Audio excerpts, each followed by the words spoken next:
Hey guys, how's everybody doing? With the release of the new Insidious movie coming out this Friday, I have decided to review the other four Insidious movies leading up to it. Before I begin with my thoughts, I just want to let you guys know I'm not a big fan of the haunted house type horror movies. Sure, they're classics, but it's never been a franchise that I could really get into. Now, there are some that I do really enjoy or I think are classics, namely The Conjuring, which I think everybody will say, but it's just never been a franchise I can get into. So, with this being a haunted house franchise, don't expect hearing the best from me because maybe since I'm not a big haunted house fan, you won't hear the best things about it. But I just want you to know that's all I want you to know for now, leading up to this franchise. Since that's out of the way, let's finally begin. Starting off with my positives on Insidious is this story. Like I said, I'm not a big fan of the Haunted House series, but this is just another generic Haunted House franchise. But the thing is that this movie is directed by James Wan, probably one of the best directors today, one of the best horror directors today. He puts his own style into it. He doesn't have this thing where the family moves into a new house and then all of a sudden they get started haunted. It does do that, but it adds a nice little twist into it, which I will not spoil for you if you've not seen the movie. Go check it out if you do not want to be spoiled.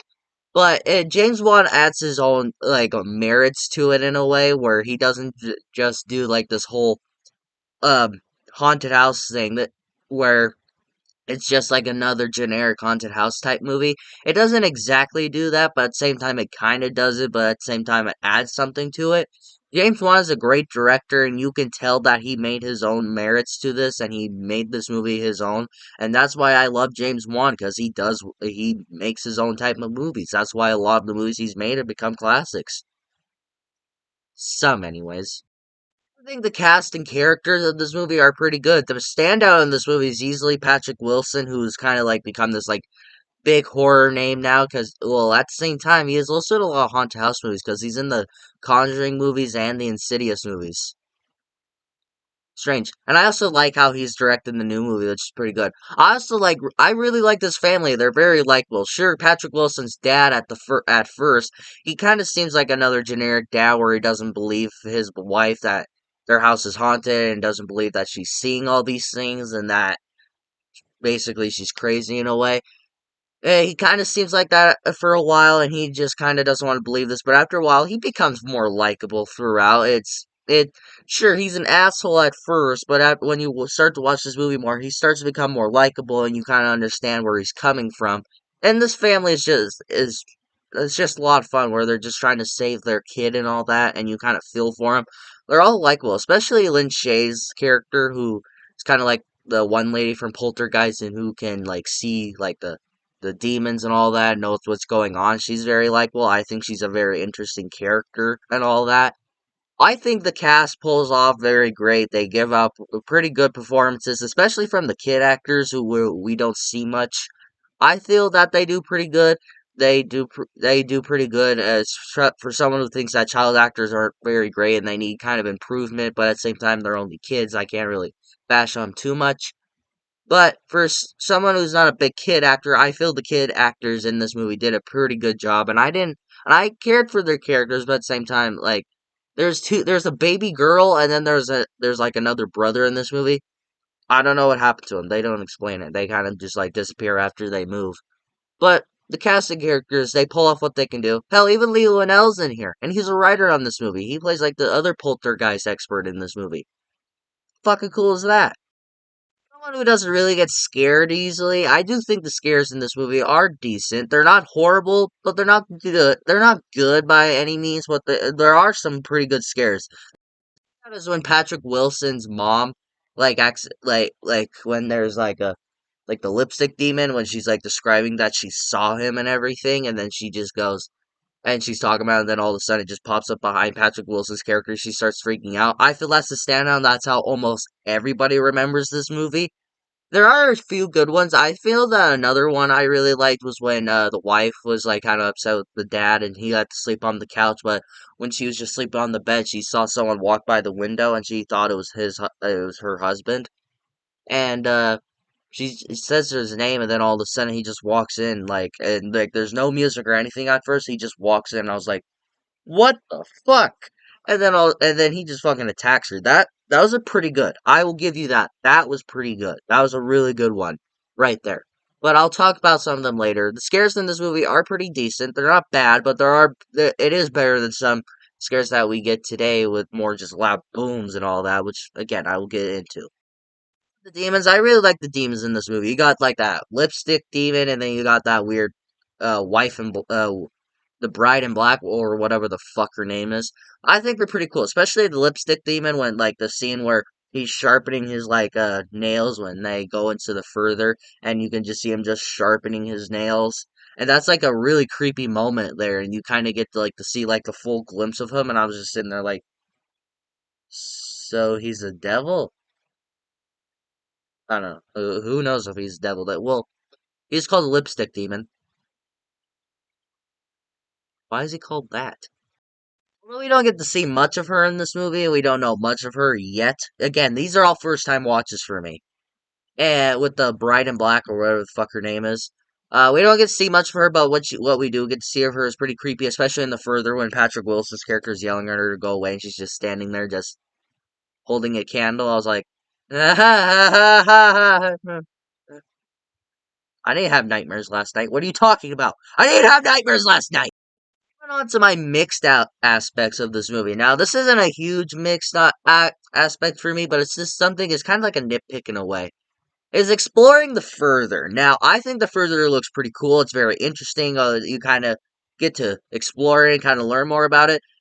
Now, I do understand why they showed it, but there are a few things here that are kind of silly, especially the scene where when Patrick Wilson's character going to the red door, then this weird demon dude just attacks him, and all it takes for him to defeat him is just to push him and all that. Well, where it comes in my mixed aspects, I think it looks cool. It's a very interesting place. I like seeing it, but at the same time, I wish the filmmakers kind of left it to your imagination. I would have been okay with that if they just left it to your imagination, but at the same time, I get it why they showed you it, or it would have just been like 20 minutes of just like Patrick Wilson's character just sitting there like,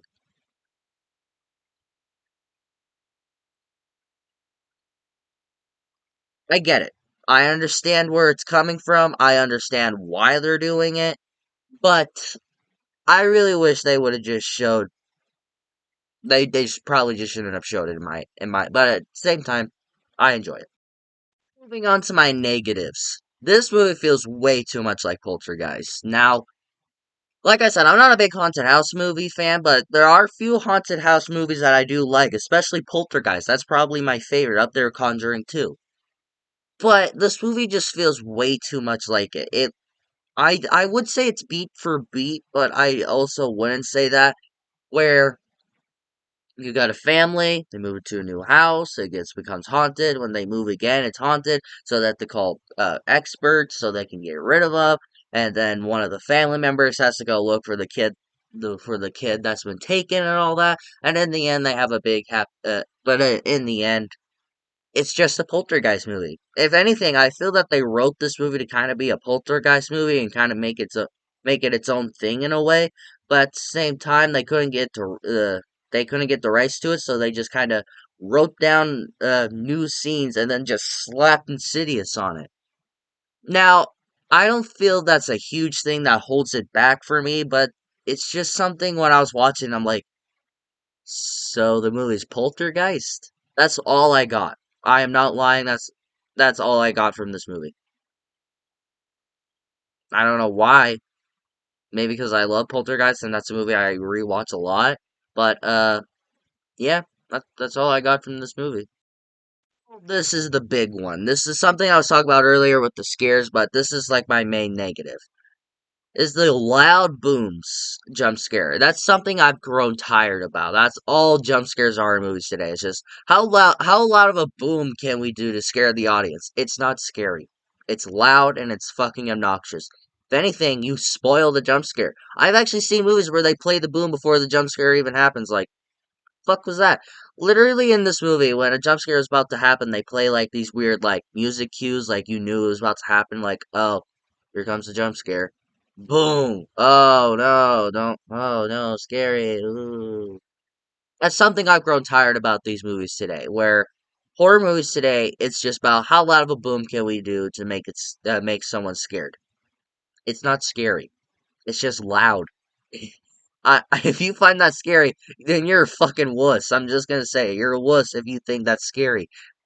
There are two jump scares in the world that have actually scared me or made me jump out of my seat. Like, god damn, like, is the scene from Exorcist 3 with the decapitation scene in the opening where the guy just comes out with the scissors, and then in the thing with the blood test when he puts the hot iron in when there's no music and when they're talking and all that, and he puts the iron in there, and then like the blood jumps and all that. Those are two jump scares in the world that are the best out there, and are two that are like get me to jump out of my seat. Like, God.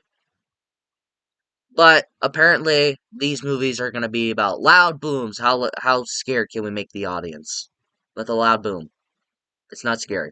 It's obnoxious. All in all, guys, I enjoyed this movie. I thought this movie is a lot of fun, especially with that cliffhanger at the end. So I'm intrigued to see what they do with Insidious Chapter 2. But for someone who's not a big haunted house fan, I thought this movie was okay. It's passable. It's a lot of fun. I don't know if I would ever rewatch this movie again. If someone wanted to watch this movie with me, I'd sit down and watch it with them. But this is a movie that I probably never rewatch. This is a movie that I think it's fine. So I would say to go ahead and stream it. What do you guys think about Insidious? Do you enjoy this movie? Do you not like this movie? Let me know in the comments below and we will talk about it. If you like this video, like it. If you loved it, subscribe and hit the bell notification so you will get notified for my latest videos. But until my next video, take care.